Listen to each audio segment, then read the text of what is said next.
হয় চাওক যে ইতিমধ্যে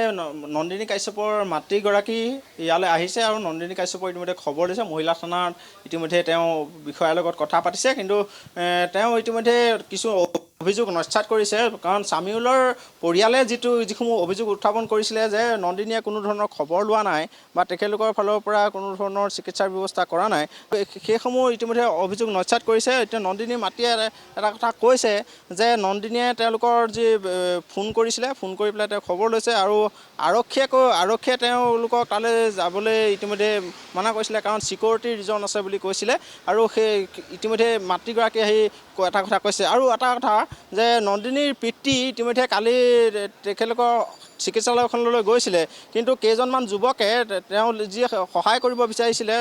আৰ্থিক সাহায্য দিব বিচাৰিছিলে সেই আৰ্থিক সাহায্য নল'লে বুলি কৈছে যে কেইজনমান যুৱকে তেওঁলোকৰ পৰিয়ালৰ কথা নাই কোৱা কিন্তু কেইজনমান তাত যুৱক আছিলে এপ'ল' হাস্পাতালত আৰু সেই এপ'ল' হাস্পাতালত কেইজনমান যুৱকে যিটো আচলতে আৰ্থিক সহায় কৰিব বিচাৰিছিলে সেই সহায় নালাগে বুলি কৈছে আৰু ইতিমধ্যে পৰিয়ালে অভিযোগ কৰিছে যে আৰক্ষীৰ ফালৰ পৰা তেখেতলোকৰ চিকিউৰিটি ৰিজন আছিলে আৰু সেইকাৰণে নন্দিনীয়ে খবৰ ল'বলৈ যোৱা নাছিলে কিন্তু নন্দিনীৰ পিতৃয়ে চামিউলৰ যি সেই সহায় কৰিবলৈ গৈছিলে কেইজনমান যুৱকে সেই সহায় কৰিবলৈ নিদিলে বুলি উত্থাপন কৰিছে আৰু তেখেতলোকে এটা কথা কৈছে যে চামিউলৰ মৃত্যুত তেখেতলোক মৰ্মাহত আৰু তেখেতলোকে খবৰ ল'বলৈ যাব বা তেখেতলোকৰ যি দুখ প্ৰকাশ কৰিছে আৰু বৰ্তমান সময়ত যিহেতু নন্দিনী ইয়াত উপস্থিত আছে আৰু কি কয় যিখন পাণবজাৰ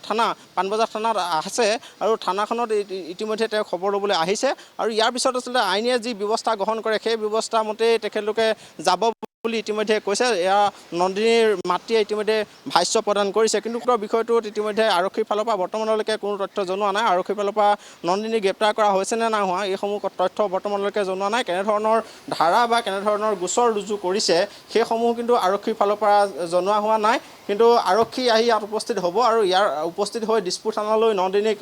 কিছু সময়ৰ পাছতে লৈ যোৱা হ'ব আৰু দিছপুৰ থানাৰ পৰা তেওঁক আদালতলৈ লৈ যোৱা হ'ব কিন্তু গোটেই বিষয়টোক লৈ ইতিমধ্যে আৰক্ষীৰ বিৰুদ্ধে বহু অভিযোগ উত্থাপন হৈছে। আৰক্ষীৰ বিৰুদ্ধে কেতবোৰ এটা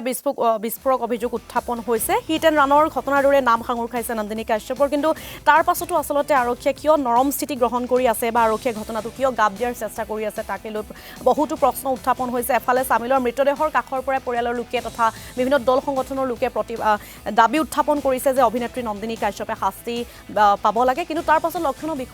হ'ব যে আৰক্ষীয়ে কেনেকুৱা ধৰণৰ ব্যৱস্থা গ্ৰহণ কৰে অভিনেত্ৰী নন্দিনী কাশ্যপৰ বিৰুদ্ধে।